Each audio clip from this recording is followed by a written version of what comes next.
માળિયાહાટીનામાં railway ફાટક પાસેના underpass બ્રિજનું ઉદ્ઘાટન લોકાર્પણ કરાયું હતું।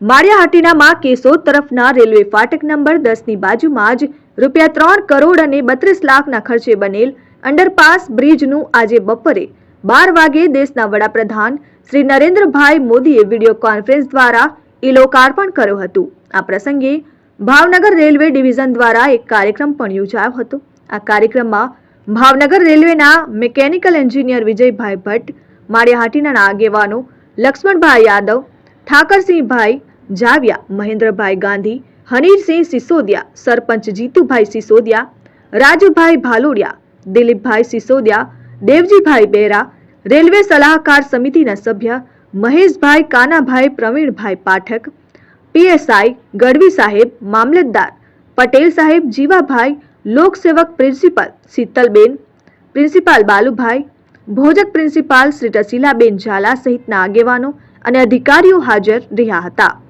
સરકારી હાઈસ્કૂલ ચાણક્ય સ્કૂલ ગર્લ્સ સ્કૂલની બાળકોએ અનેક જાતના વિવિધ સાંસ્કૃતિક કાર્યક્રમ રજૂ કર્યા હતા અને સ્કૂલના આ બાળકોને ભાવનગર રેલવે ડિવિઝન પુરસ્કાર પણ અપાયા હતા। વિડિયો કોન્ફરન્સ દ્વારા LED ટીવીમાં દેશના વડાપ્રધાન શ્રી નરેન્દ્રભાઈ મોદી સાહેબનું અડધા કલાક સુધી તમામ નગરજનોએ રેલવેના વિકાસ અંગેનું ઉદ્બોધન સાંભળ્યું હતું।